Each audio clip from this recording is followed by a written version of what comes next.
Hi students, class 11 का NCERT mathematics हम लोग पढ़ रहे थे। उसमें 2 क्वेश्चन हम लोग बना चुके थे। क्या? एक्सरसाइज 3.1 का। तो अब हम लोग थर्ड नंबर क्वेश्चन देखेंगे। उसमें है क्या है, a wheel makes 360 revolution in 1 minute. कहता है एक व्हील चक्का जो है एक मिनट में कितना बार घूम जाता है? तो 360 बार घूम जाता है, रेगुलेट हो जाता है, यानी चक्कर लगाता है। तो थ्रू हाउ मेनी रेडियंस में आप आंसर बताइए। Does it turn in 1 second. एक मिनट में 360 बार घूम जाता है, तो एक सेकेंड में कितना घूमेगा? इसको रेडियन में आपको आंसर लाना है। तो ध्यान दीजिए क्या होगा। तो सबसे पहले एंगल रोटेट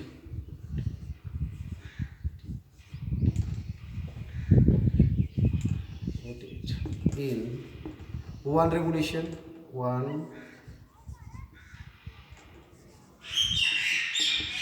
एक बार में कितना मतलब एंगल बनाएगा? एक बार घूमेगा ये चक्का या फिर चक्का जो है सर्कल की तरह काम कर रहा है।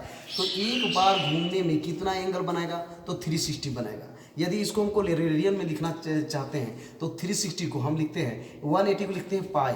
तो 360 क्या होता है? 360 होता है 180 का डबल होता है, तो क्या होगा? 2 पाई हो जाएगा। तो ये होगा मेरा 2 पाई क्या होगा? ये रेडियन हो जाएगा। क्या है? एंगल जो रोटेट करेगा, एंगल घूमेगा, क्या घूमेगा? एक बार घूमेगा तो कितना बनाएगा? तो 2 पाई रेडियन बनाएगा या 360 डिग्री बनेगा। अब क्या है, एंगल को कितना बार रोटेट करना है? तो करना है 360 बार। तो यहाँ पे 360 बार रोटेट करेगा तो ये होगा। मान लीजिए कि एक बार में इतना किया है तो 5 बार में इससे 5 से मल्टीप्लाई होगा, 10 बार में इससे 10 बार मल्टीप्लाई होगा। यूनिटरी मेथड है, एक का जान गए तो जितना कहेगा उतना का हम जान जाएंगे, उतना से मल्टीप्लाई कर देंगे। तो 360 बार ये रेगुलेट कर रहा है, तो क्या करेंगे? 360 से क्या करेंगे हम लोग? मल्टीप्लाई कर देंगे। 360 इंटू 2 पाई, क्या ये भी हो गया आपका रेडियन में। अब ध्यान दीजिएगा, नाउ क्या है कि एंगल टर्न्ड इन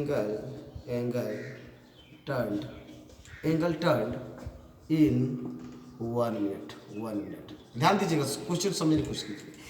एक मिनट में 360 रेवोल्यूशन, तो 360 रेवोल्यूशन में एंगल मेरा कितना आया है रेडियन में? तो मेरा आया है इतना आया है। 360 बार घूमेगा तो इतना रेडियन बनाएगा। तो कहता है 1 मिनट में इसके इक्वल होता है, इतना होता है 1 मिनट में। यानी 1 मिनट में एंगल जो टर्न करेगा, इतना टर्न करेगा 360 इंटू 2 पाई रेडियन, इतना कर जाएगा।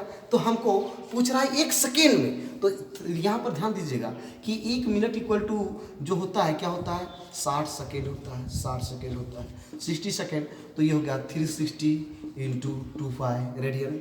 अब क्या है, 1 सेकेंड के लिए, 1 सेकेंड के क्या लिए 1 लाना है, तो ये वह 60 से क्या करेंगे? डिवाइड कर देंगे, इधर भी 60 से इसको डिवाइड हो जाएगा।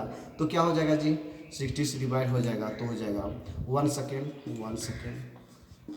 60 को 60 से डिवाइड करेंगे तो क्या होगा? 1 हो जाएगा, 1 सेकेंड होगा। इसको 60 से डिवाइड कर दीजिए इंटू 2 पाई, दोनों तरफ 60 से डिवाइड कर दिए तो क्या हो गया? 60 इतना हो गया। तो कितना हो गया टोटल में रखे? 12 पाई, इतना रेडियन।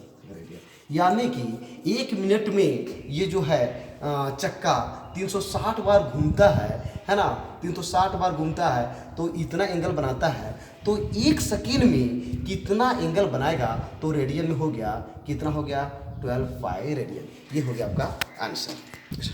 हाय स्टूडेंट्स, अब हम पढ़ रहे हैं question number 4। Find the degree measure of the angle subtended at the centre of a circle of radius 100 centimetre bye an arc of length इतना। ये पहले आ गया क्वेश्चन आपका सर्कल से रिलेटेड क्वेश्चन है। तो ध्यान दीजिए, पहले हम सर्कल बनाते हैं। अच्छा होगा, सर्कल बना ड्रॉ किए। फाइंड द डिग्री मेजर करने के लिए कहता है कि कितना एंगल है इसको, और the angle subtended at the centre से जो है कितना डिग्री एंगल बना रहा है। A circle of radius 100 centimetre, इसका रेडियस दिया हुआ है। रेडियस कितना दिया है? 100 सेंटीमीटर। ध्यान दीजिएगा। By an arc of length 22 centimetre. कहता है कि इसका कोई आर्क है इससे, ये इस रेडियस से को लेकर, तो वो 22 सेंटीमीटर। तो थोड़ा सा दिमाग लगाएगा, यहाँ से यहाँ 100 सेंटीमीटर है, इसका मतलब इससे जो 22 सेंटीमीटर इससे बहुत ही कम होगा, है ना? तो यहाँ से लगभग सपोज कीजिए यहाँ तक होगा, यहाँ पे होगा क्या, लेंथ ऑफ आर्क। आर्क क्या है, ये जो है क्या है, कैसा आर्क होगा, तो ये हो गया आपका माइनर आर्क, है ना। दो प्रकार की आर्क होती है, तो माइनर आर्क और दूसरा होता है मेजर आर्क। तो ये मेरा क्या होगा, माइनर आर्क होगा, क्योंकि ये सर्कल कि सेमी सर्कल से क्या है, ये छोटा है, सेमी सर्कल से बड़ा रहेगा तो उसको क्या बोलेंगे हम लोग, मेजर आर्क कहेंगे। जैसे ये यहाँ ये हो गया मेरा छोटा आर्क, माइनर आर्क, और यहाँ से मेरा छूट जा रहा है वो मेरा क्या कहलाएगा, मेजर आर्क, जो कि आप क्लास 10 में पढ़ चुके हैं। तो यहाँ हम मेरा इसको हम कहेंगे L, length of the arc, इसका नाम देते हैं ओ ए बी। ये मेरा रेडियस है, ये भी मेरा रेडियस होगा, ये भी मेरा 100 होगा, क्योंकि सर्कल में रेडियस जितने भी होते हैं क्या होते हैं, इक्वल होते हैं एक ही सर्कल में। तो ध्यान दीजिएगा क्या क्या दिया हुआ है। तो यहाँ पे एंगल ये निकालने के लिए कह रहा है कि एंगल क्या होगा, तो मानेंगे सबसे पहले late the angle subtended by the arc, है ना। तो इसको डायरेक्ट हम लिख सकते हैं, अच्छा ठीक, let the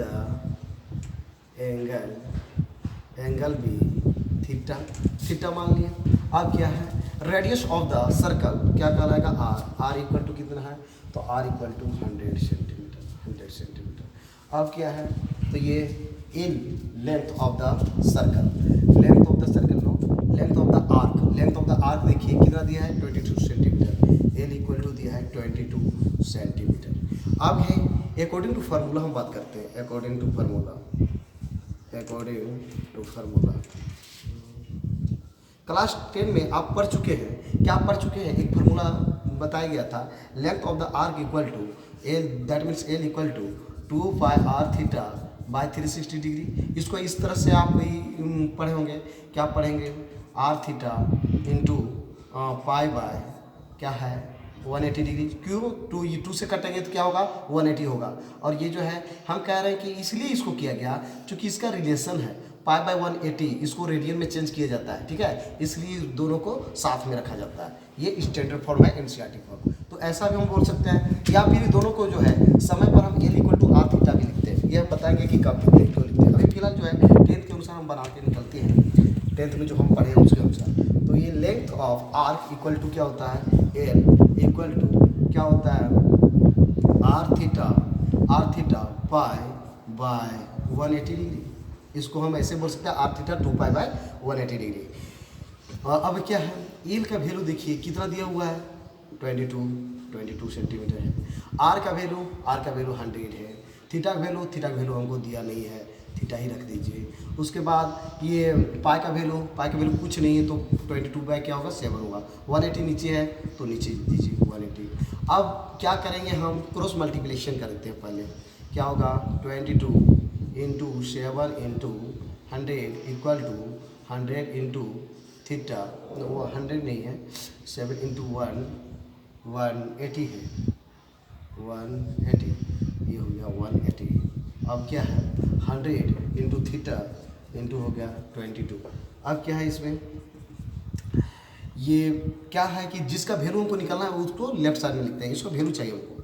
100 into theta into 22 equal to 22 into 7 into 180। चूँकि दिस इक्वल टू दिस, तो दिस इक्वल टू दिस, ये इसके इक्वल है, इसके मतलब ये इसके इक्वल है, ये हो गया। अब हमको थीटा का वैल्यू चाहिए, तो क्या होगा, ये जितने भी मल्टीप्लाई हुए उधर जा क्या होगा, डिवाइड में हो जाएगा, तब थीटा का वैल्यू निकलेगा 7 इंटू 180 बाय क्या हो जाएगा 100 इंटू 22 हो गया। ये कट जाएगा, ये कट गया, ये भी कट गया। अब कटेगा 2 5 जा 10, 2 9 जा इतना, 7 9 जा कितना होता है 63/5। ये आ गया 63/5, ये मेरा आ गया किस में, डिग्री में आ गया। लेकिन हमको क्या हम बताए थे इसके पहले कि इसको हमको लिखना है, किस में लिखना है, इसको लिखना है होल में। तो 63/5 है, इसको हम 5 से डिवाइड करेंगे, कितना होगा 5 1 जा 5, कितना आ गया 1 रिमाइंडर बच गया। फिर क्या हुआ 3, 5 2 जा 10, कितना रिमाइंडर बचा 3 बचा। इसको लिख सकते हैं 12 एंड 3/5, इतना डिग्री हो गया। होल में कितना आया, सिर्फ 12 आ गया, तो लिखे 12 डिग्री प्लस 3/5 डिग्री, ऐसे भी लिख सकते हैं 3/5 डिग्री, या फिर डायरेक्ट लिखेंगे 12 डिग्री 3/5 डिग्री, है ना, डायरेक्ट। तो अब 3/5 डिग्री का हम जो है, ये भी मेरा किस में आ गया, फ्रैक्शन में आ गया। तो हम इसको ट्रांसफर करेंगे, यानी डिग्री से छोटा क्या होता है, मिनट होता है, मिनट से छोटा क्या होता है, सेकेंड होता है। तो हम जानते हैं, क्या जानते हैं हम, 1 डिग्री इक्वल टू जानते हैं 60 मिनट होता है। तो कितना है, 3/5 डिग्री। तो इसको 3/5 से क्या करेंगे, मल्टीप्लाई कर देंगे। तो 3/5 से मल्टीप्लाई कर देंगे तो इसमें के वैल्यू में कोई चेंजिंग नहीं होगा। 1 से मल्टीप्लाई करेंगे तो कोई चेंज नहीं होगा। इक्वल टू 3/5 से इसको मल्टीप्लाई कीजिए, 3/5 कीजिए तो कितना हो गया जी, 5, ये हो गया 12, इक्वल टू क्या हो जाएगा, 12 3 जा 36, 36 क्या हो गया ये मिनट, यानी कि इसका वैल्यू कितना हो जाएगा, 12 डिग्री 35 मिनट है ना, 35 मिनट हो जाएगा आपका 36 मिनट। इसको डायरेक्टली लिखेंगे 12 डिग्री 36 मिनट, ये हो जाएगा आपका आंसर। ये नहीं एंगल का वैल्यू निकल गया कि इसका एंगल कितना बनेगा, तो इतना डिग्री और इतना मिनट, ये हो गया आपका accurate answer. Okay dear students, अब क्वेश्चन 5 हम लोग देखेंगे। इन अ सर्कल, पहले सर्कल हम ड्रॉ करते हैं। इन अ सर्कल, ठीक है, circle of diameter 40 centimetre, of diameter 40 centimetre, diameter यहाँ से यहाँ होगा तो 40 सेंटीमीटर है, तो लिखेंगे here diameter of the circle, that means d equal to कितना है, 40 सेंटीमीटर। इसलिए आर का जो वैल्यू होगा क्या होगा, d/2 होगा, यानी कि 40/2 equal to 20 centimetre. Very good. तो यहाँ से यहाँ क्या होगा, 20 हो जाएगा। इसको ओ देते हैं, इसको ए नाम देते हैं। अब क्या कहता है, the length of a code is 20 centimetre. कहता है एक कोड जो है कहीं पर, कोड किसको कहते हैं, कोई भी सर्कल है, सर्कल का 2 पॉइंट को ज्वाइंट करता है, उसको हम लोग क्या बोलते हैं, कोड कहते हैं। कोड ये भी हो सकता है, छोटा छोटा भी हो सकता है और बड़ा से बड़ा। जो सबसे बड़ा होता है लॉन्गेस्ट कोड क्या कहलाता है, डायमीटर कहलाता है। तो 2 पॉइंट को जोड़ता है, तो यहाँ पे सर्कल के 2 पॉइंट को जोड़ता है। तो यहाँ पे कोड कहीं भी हो सकता है, इस पॉइंट को लेके इस रेडियस को लेते हुए। तो ध्यान देंगे कि 20 सेंटीमीटर उसका लेंथ है। Find the length of the minor arc of the code. कहता है मान लीजिए यहाँ से है, इससे यहाँ 20 सेंटीमीटर तक ये कोड है, 20 सेंटीमीटर तक है। तो और ये जान लीजिए इस कोड को मीट करते हैं हम, हाँ। यहाँ पर क्या है, ये रेडियस हर जगह क्या होता है, इक्वल होता है। ये कोड हो गया। अब ये जो है मेरा कहता है क्या निकालने, कहता है find the length of the minor arc of the code, है ना। लेंथ किसका कह रहा है, माइनर, इसका, इस कोड का, किसका, इस कोड का जो है क्या है कि आर्क, इस कोड से बना जो आर्क है, यानी कि माइनर आर्क है ना। ये मेजर आर्क हो गया, ये माइनर हो गया। ये माइनर आर्क से बना जो कोड है ना, तो ये इसका लेंथ यहाँ से लेकर यहाँ तक का लेंथ क्या होगा, इस कोड का लेंथ क्या होगा, है ना, वो चीज़ निकालना है, फाइंड आउट करना है। तो देखिए एकदम सिंपल है, डी इक्वल टू इतना हो गया, आर इक्वल टू इतना हो गया, थीटा इक्वल टू क्या होगा, तो थीटा इक्वल टू सपोज कीजिए ये 20 सेंटीमीटर है और ये भी 20 सेंटीमीटर, और ये 20 है तो ये भी 20 होगा। क्यों, क्योंकि रेडियस क्या होता है, इक्वल होता है। और ये भी मेरा 20 दिया हुआ है, ये क्या है, मेरा कोड है, ये मेरा कोड है, कोड दिया हुआ है और एक तो रेडियस दिया हुआ है, रेडियस दिया हुआ है। जब ये दोनों 20 है और ये रेडियस के इक्वल होता है, तो हम जानते हैं कि वो the triangle which have all sides are equal are known as equilateral triangle. तो ये ट्राइंगल कैसा होगा, इक्विलैटरल ट्राइंगल होगा। और इक्विलैटरल ट्राइंगल में सभी एंगल्स क्या होते हैं, 60 डिग्री के होते हैं। तो एंगल यहाँ पर कितना बनेगा, 60 डिग्री बनेगा। यहाँ पर लिखेंगे 60 डिग्री, लिख देंगे since triangle O A B is an equilateral triangle, equilateral triangle. ध्यान देने की बात है कि इतना हो गया। अब आ जाइए अकॉर्डिंग टू फार्मूला पे, अकॉर्डिंग टू फार्मूला क्या होता है, हम बताए थे लेंथ ऑफ आर्क, यानी कि एल इक्वल टू क्या बताए थे, r theta pi by 180 degree. अब बात करेंगे एल का वैल्यू, एल मेरा क्या है, तो एल पता नहीं है, आर पता है, आर क्या है मेरा, आर 20 है, थीटा कितना है, थीटा 60 है, और पाई का वैल्यू कुछ नहीं तो क्या होगा, इसको पाई का वैल्यू हम क्या कर सकते हैं, तो इसको यहाँ पे फिलहाल पाई ही हम रख सकते हैं। कोई ऐसा जरूरी नहीं है कि पाई का वैल्यू हम लिख के एक्यूरेट आंसर ले आएंगे, रेडियन में हम इसका आंसर लिख सकते हैं, कोई दिक्कत नहीं है। तो इसको पाई हो गया। उसके बाद r theta pi by 180 degree है, इसको कैलकुलेशन कीजिए, ये हो गया 6 3 जा कितना हो गया 18 हो गया, यानी कि इसका वैल्यू हो गया 20π/3। ये मेरा क्या हो जाएगा आंसर होगा। ये किस में आ जाएगा, इसका जो वैल्यू होगा ये मेरा सेंटीमीटर में हो जाएगा। क्यों सेंटीमीटर में होगा, तो इसलिए होगा कि ये जो है ये मेरा दिया हुआ है सेंटीमीटर में, टोटल सेंटीमीटर में, तो इसका लेंथ जो है ये भी क्या होगा सेंटीमीटर में ही हो जाएगा। ये होगा आंसर। ठीक, ओके।